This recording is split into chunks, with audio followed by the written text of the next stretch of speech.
David Coleman, for a beautiful prayer this morning to kick us off, and what an inspiration. There are a lot of people that are in need of our prayers this morning, and a lot of things going on. So do lift up those that are dealing with a lot. And so we were at the hospital last night. Judy Hayden had a spell at a football game and had to have CPR. And so some of our people who are here happened to be sitting next to her, and were able to do that quickly. And she's doing much better this morning in the hospital. And so we want to pray for Emily and the Newtons and Jerry and Judy this morning as well. So there's a lot of things happening in our church family's lives. We also want to remind you, I failed to see this and get it, but today is our campus improvement team committee meeting. That team will meet right after our second service, and so if you're part of that, or if you just want to sit in and listen to where we're headed and what's on everyone's hearts as far as planning for our campus in the upcoming months, we'll be meeting right after the second service in the fellowship hall this afternoon. As we continue this morning with our sermon series, A Life Worth Living, walking through the book of Philippians over the next few weeks. And this morning we turn a little bit of a corner, and it becomes a little more reflective, because when we think about the question, what is your life about? You hear people talk about this a lot, and we used to spend a great deal of time, and I still return to it from time to time, the purpose-driven life. What is our purpose? People say, what is your why? Why do you do what you do?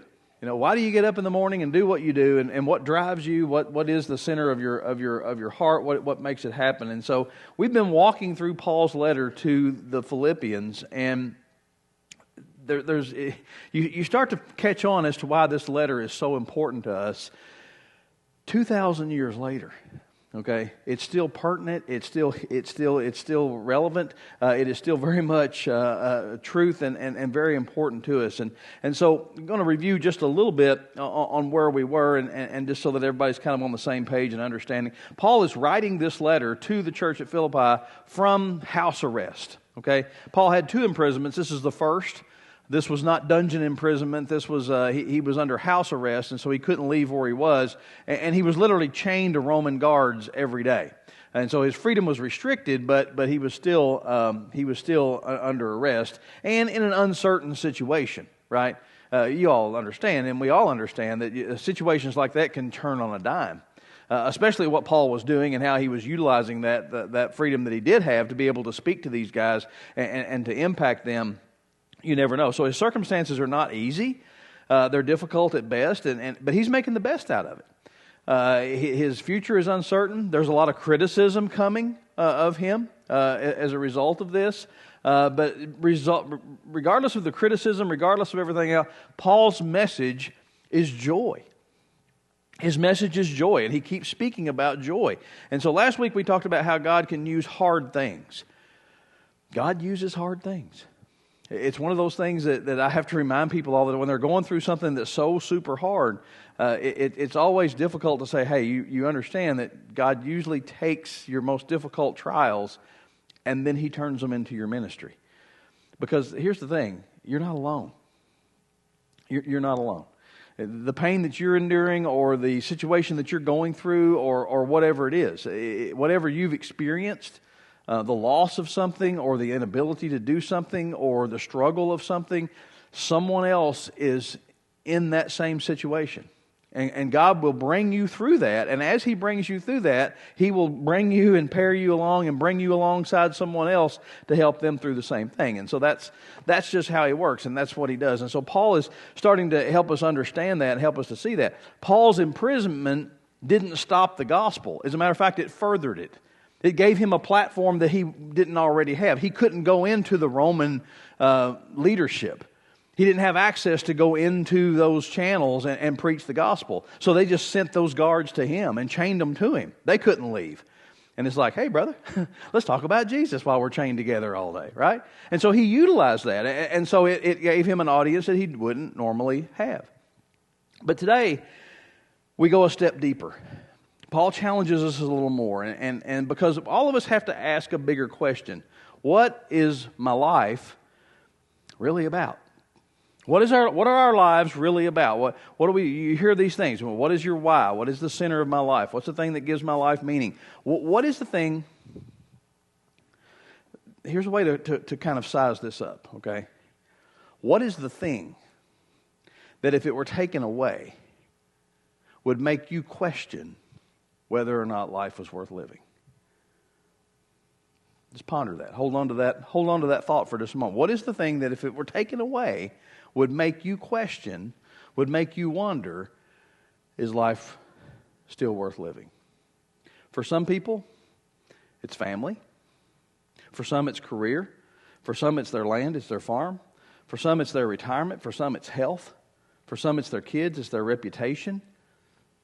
For some, it's just simply being comfortable. I want to be comfortable. That's easy to fall into, right? There's not anything wrong with any of those things, but can any of those things, because when I ask you that question, what's something that if it were taken away from you would make you question whether or not life is worth living? Those are the things that come to our mind, right? Those are the things that we look around and that we see, that we feel, that we touch, that are important to us, right? Those are things that are important. Paul gives us his answer in Philippians 1:21.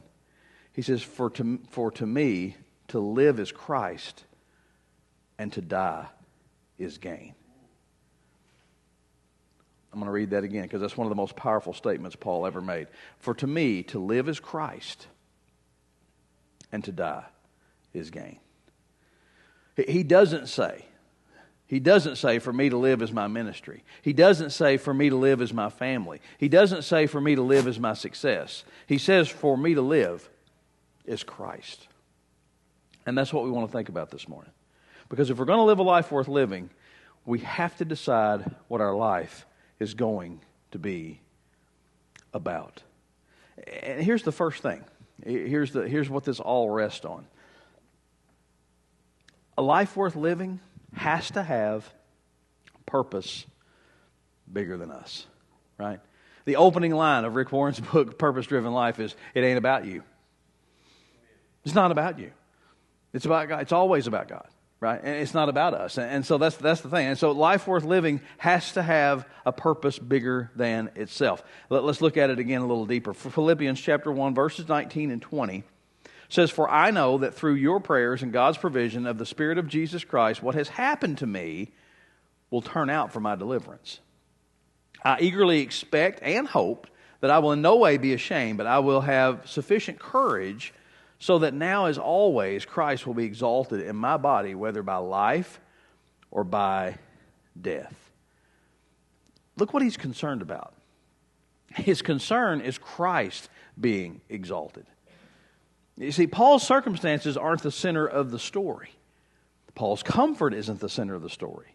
His future isn't the center of the story. Paul says, whether I live, whether I die, Christ.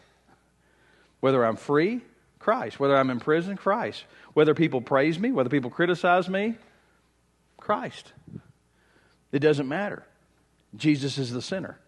Paul's life has a center. And here's the thing. There's the first point that we can just lock down on. When Christ is in the center, everything else comes into its proper place. Always. When Christ is in the center, everything else falls into place. There's a lot of different farms in Ohio County. That's one of the things when a long time ago when I was teaching, first started teaching, one of the directors, our consultants in Frankfort, he taught at Woodford County in Versailles for a while before he went to the state. And he put his arm around me one day and he said, I'm a little jealous of you. I said, what are you jealous about? He said, I think that Ohio County is probably one of the best places in Kentucky to teach ag. I said, Mr. Crowder, why do you say that? He said, diversity. He said, y'all have got everything. He said, you go to places there. He said, you've got some of the best river bottom land. He said, there's a lot of counties in Kentucky that don't have that. He said, y'all have got rolling hills. He said, you've got trees. He said, you've got cattle. You've got poultry. He said, you've got everything. He said, so that means your kids that come through that classroom, he said, you never know what you're going to get. He said, you're going to get a complete, diverse, everything Kentucky has to offer you can find in your county, and it all comes through your classroom. He said, there's a lot of counties, he said, you don't get that. He said, it's very centered. He said, it's not like that. We have cattle, we have grain, we have hay, we have a little bit of everything. But every operation has something that serves as the center of what it's doing. You don't just get up and say, I think I'm going to just do something today. There's a purpose. There's a goal. There's something that we're working toward. All of the decisions that we make have to come back to that. What is the purpose? What is the plan? What is the center of what we're doing? What do I plant? When do I plant? How much fertilizer? When do I spray? What cows do I keep? Which calves do I sell? What equipment do I need? All of those decisions make sense when you know what you're trying to accomplish. You have a center purpose. Paul's life had a center purpose. This is what he's saying. My life has purpose. Everything comes back to Jesus. Everything comes back to Christ. It all circles back to that. And that's what makes a life worth living. A life worth living, number two, living will value Christ above comfort. And this is tough. Okay? This is tough. Verse 21. He says, for to me, to live is Christ, and to die is gain. If I'm to go on living in the body, this will mean fruitful labor for me. Yet what shall I choose? I don't know. I'm torn between the two. I desire to depart and be with Christ, which is better by far. But it is more necessary for you that I remain in the body. Paul says, for to me to live is Christ and to die is gain. And then he explains that struggle. See, if he lives, he gets to keep serving Christ, right? If I live, I get to keep serving Christ because that's what I'm doing. But if I die, I get to be with him. I get to be in his presence. You know, when you hear people say a lot of times when they get a terminal diagnosis, I've done this and been around, and it's hard, right? It's hard. I was riding on the farm this week. I got on my four-wheeler and I was riding, and I was looking up, the sun was about to set, and I said, I'm going to go for a ride. And I drove down to New Harmony, and my cousin Angie was sitting at her husband's gravesite watching the sunset, and just something told me she's there. And so I just rode down, and we sat there and talked for about an hour watching the sunset. And I said, I went fishing with Wayne last year in October, and something told me this is it. This is our last chance to do this. And so, and I remember being on the boat with him, and we fished all day. We were out on the river, and we went to the lake, and we were out all day. And he was so, he just looked at me. He said, look, I win either way in this. He said, I win either way. He said, I come out on top. And I said, well, and he said, and I'm not afraid of what that is. And so at that time, he was in pretty good health. He even went back to work, but cancer took him in April. And so when we have that and we say that, can we really live that, right? When you've accepted Christ as your Lord and Savior and He lives in your heart, can you really look at that and say, look, I come out okay either way. Paul here isn't not afraid of either outcome. And that's because his life isn't built around comfort. It's built around Christ. He says, if I'm going to keep on living in this body, then I've got work to do. I have things I have to get accomplished. I have things I have to do. He wants to live because there's people who need to hear the gospel. That's why he wants to live. But he also says that, hey, look, if they come in here today and say, hey, look, we're done with this house arrest, we're taking you out and you're executed. It could happen. It's in the back of your mind. It was Rome. That's the way it worked, right? I mean, you never knew what was going to happen. I mean, he was sharing the gospel with these guards, and they're going back to the, and so at any point in time, somebody could have come in that door and said, that's it. We're done with this. We're done with you. He didn't know. But he said, if that's what happens, I'm with Jesus, right? If that's what God allows, then He's just calling me home, and that's it. Either outcome belongs to Christ. That's freedom. We live in a world that tells us comfort is the goal. We do. That's the world we live in. I mean, it's everywhere. It tells us that comfort is the goal, and it's easy to get caught up in. These are the things that the world will tell you. Get comfortable, retire comfortably, have enough money, have a nice house, drive a nice vehicle, take good vacations, make life easy. That's on the list, right? None of those things are wrong. None of them are wrong. But if comfort becomes the goal of our lives, you're eventually going to be disappointed. Okay? If comfort is the goal of your life, you will eventually be disappointed. That's just going to happen. Right? It's just going to happen. There's going to be things that's going to come along, and it's going to be like, I don't like this. Right? I don't like this. You're going to walk into a room and go, there's no air conditioning in here. I don't like this. You're going to get on a boat and the motor ain't going to start. You're going to get in a car and it's not going to start. Something's going to go wrong. You're going to get on a vacation and your flight's going to get canceled. Something's going to happen and you're going to be disappointed. And so if comfort becomes the goal of your life, you're eventually going to be disappointed. Comfort doesn't last. It doesn't last. Things break. Our bodies age. They do. They age. Money changes, plans change, people change, circumstances change. Paul says, look, I got something better for you. I got something better. His joy doesn't depend upon having a comfortable life.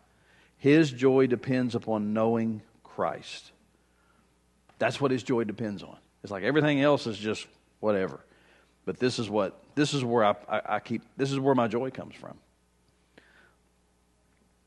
Farming will teach you that. Agriculture will teach you that. If you do that long enough, you will understand that comfort cannot be your goal. Right? Comfort cannot be your goal, because if it is, you're going to be disappointed real fast. Right? There's early mornings, late nights, hot days, cold days, broke down equipment, all of it. There's a lot of times that you don't feel like doing it. Right? It's like, I don't want to get up early. I don't want to go out in the heat. I hate heat. Okay? That's me. I hate it. I don't like it. I don't like humidity. Sometimes we have to do it. Sometimes we have to do it. When those things happen, you don't ask, do I feel like doing this today? Right? You ask what has to be done. And there's something about the Christian life that is very similar. If we did everything that we did in the Christian life because it's comfortable, then it would be meaningless, right?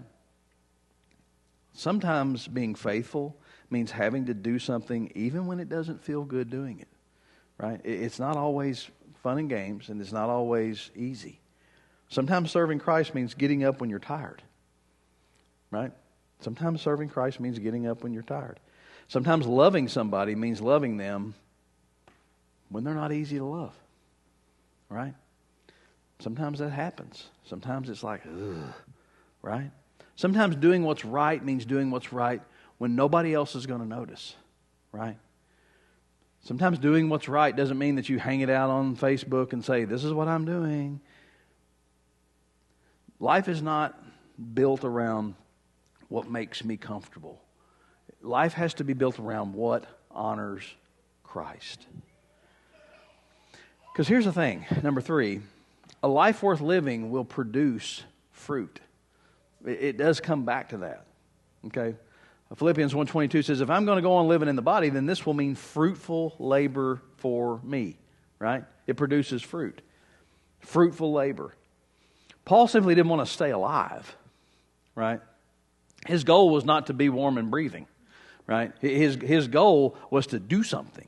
His goal was, he said, look, if I'm here and in the body and breathing, then whatever I'm doing has to produce fruit.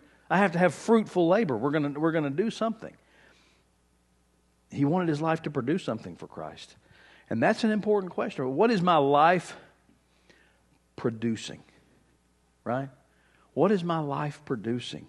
It's not how busy am I, how much stuff do I have, how much money have I made, how many things have I accomplished. What kind of fruit is coming from my life? Sometimes we want to tie that to the things that we know how to do, right? And sometimes it's just our presence that produces fruit. And we have to understand that let God use us the way He wants to. What kind of fruit is coming from our lives? Are people closer to Christ because of me? Think about that. Are my children seeing Jesus in me?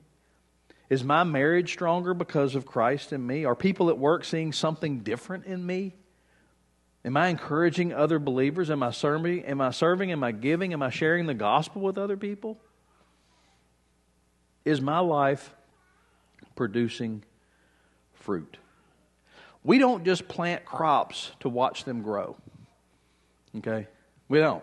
We don't plant fields of corn. We don't plant fields of soybeans. We don't plant hay. We don't plant crops to just watch them grow. Okay? We plant them expecting a harvest, right? Harvest season is upon us.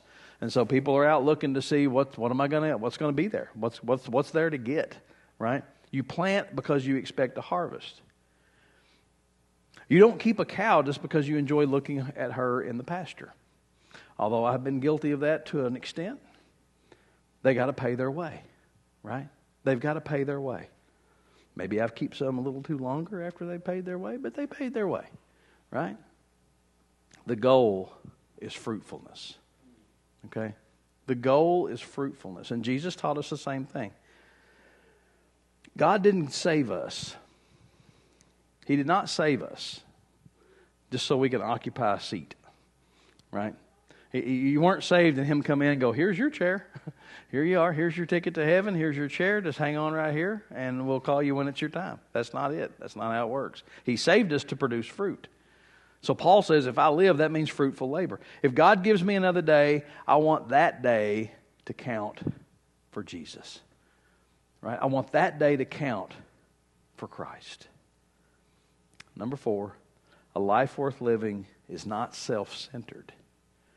Paul says in verse 25, convinced of this, I know that I will remain, and I will continue with all of you for your progress and joy in the faith, so that through my being with you again, your boasting in Christ Jesus will abound on account of me. No, Paul wants to live, okay? He does. He wants to live. But not simply because Paul wants to live. He wants to live because other people need him. Other people need him. They need him. He wants to help them grow. He wants to see their faith strengthened. He wants to see their joy increase. And that's a different way of looking at life. The world says, what can I get out of life? All right? That's the world's vision. The world's version is, what can I get out of life? Paul says, what can God do through your life? What can God do through your life? What can God do through my life? That's a big difference. Listen, I've been teaching for 35 years. And this is what I've learned. It's not about information. It's really not. It is not about the amount of information that I can put into a kid's head. They forget it. Right? The greatest reward of teaching is not teaching people information. It's watching a student eventually take hold of some of what you've taught them, and then they use it. And then they grow up. And then they mature.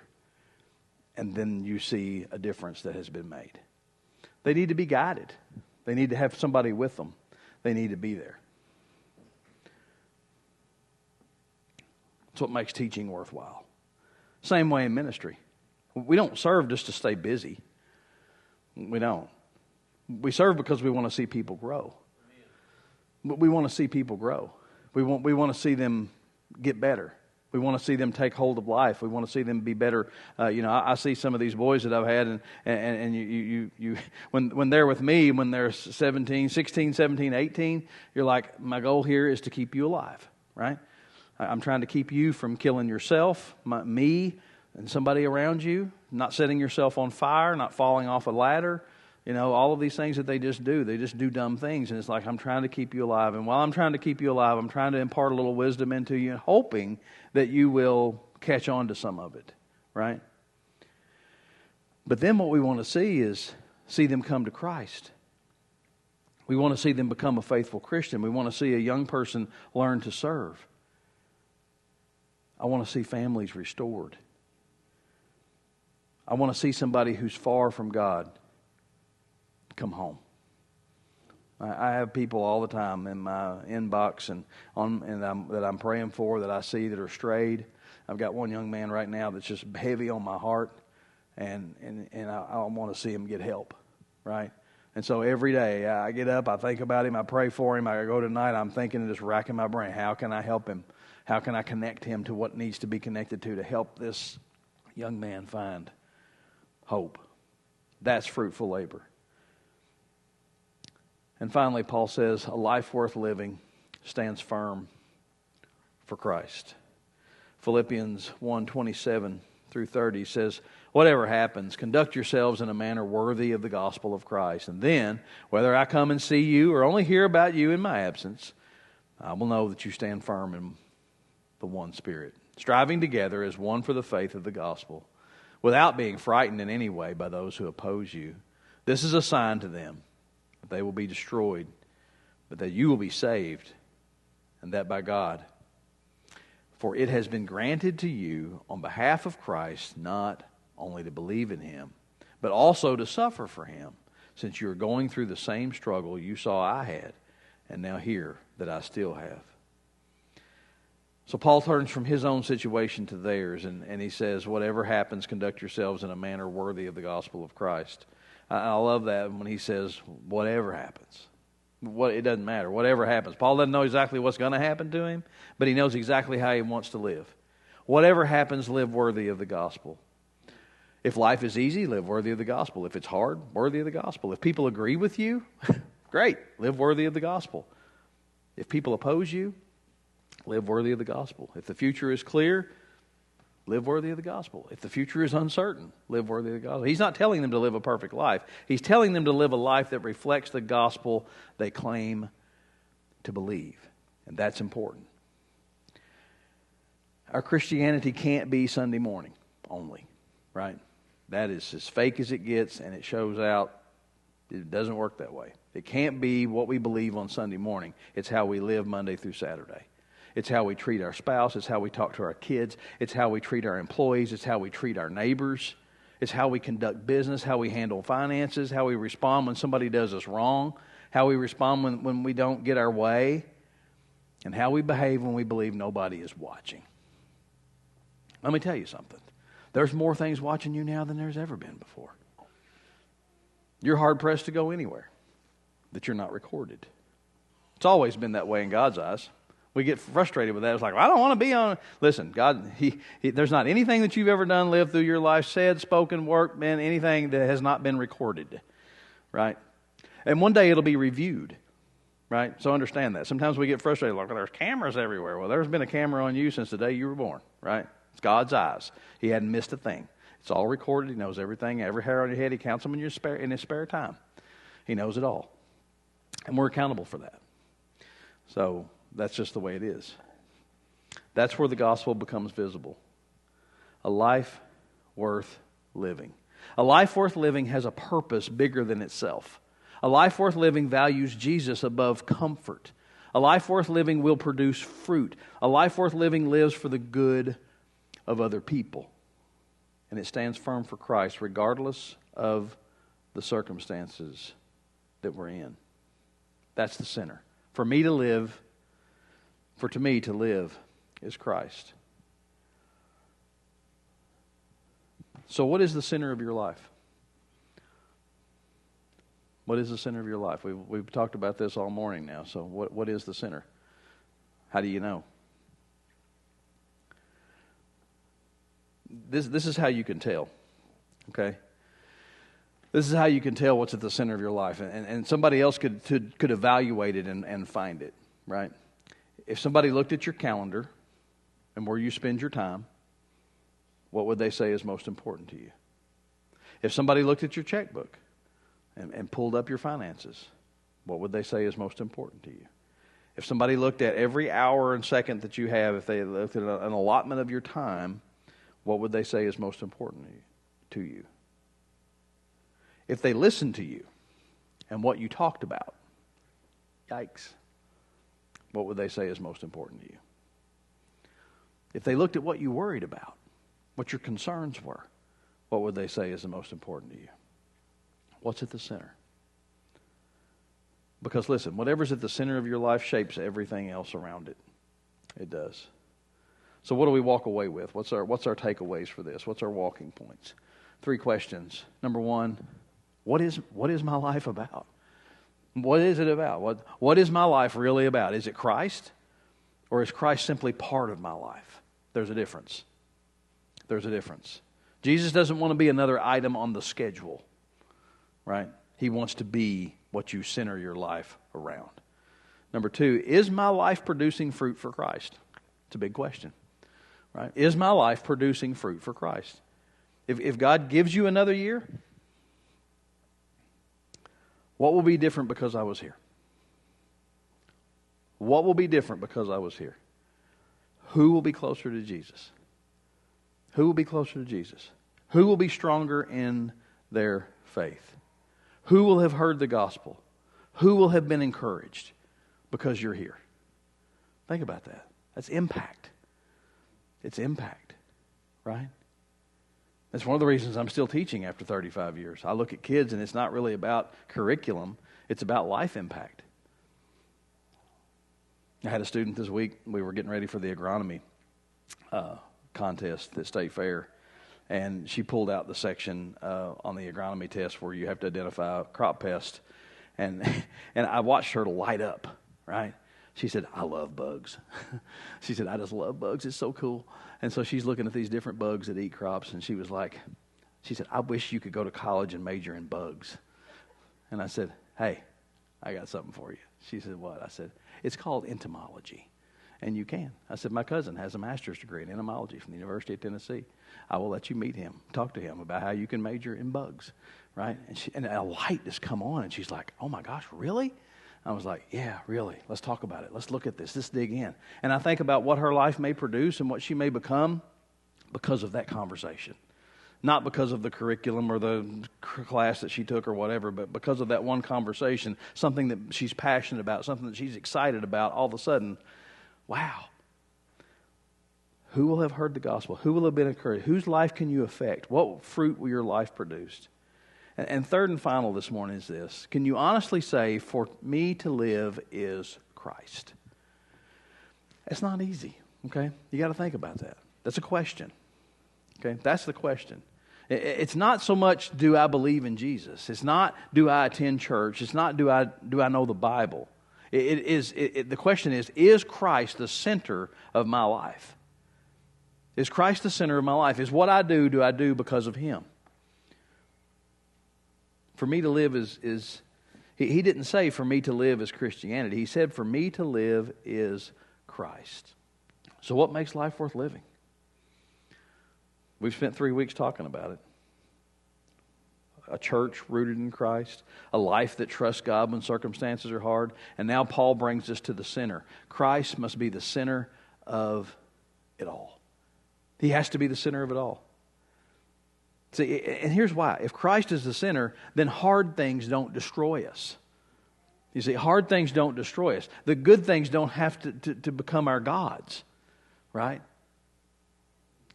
We don't put our trust and faith and our worship in those things. Failure doesn't have to destroy us if Christ is at the center.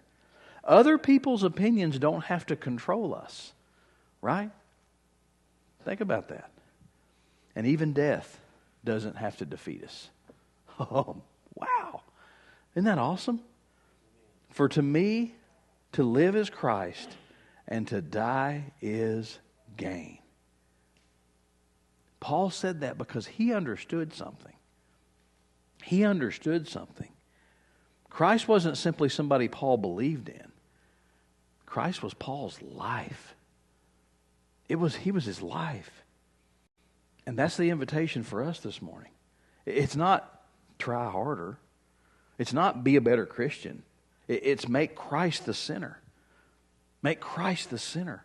Let Christ shape our priorities. Let Christ shape our relationships. Let Him shape our work.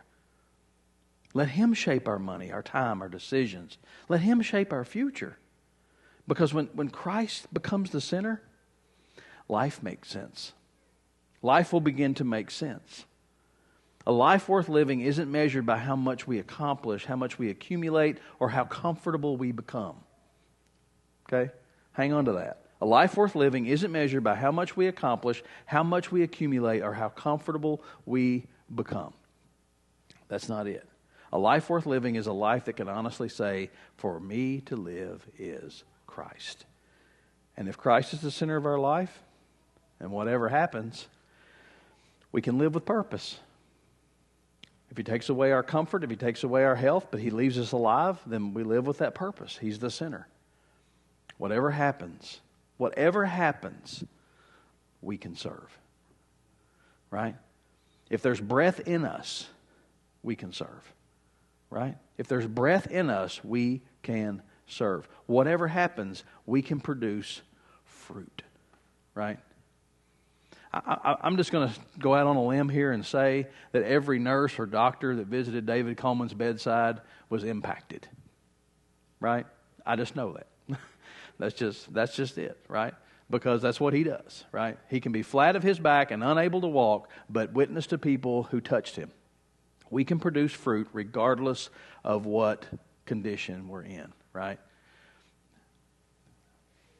Whatever happens, we can stand firm, even if we can't walk. Whatever happens, Christ is absolutely enough. Let me pray for us. Father.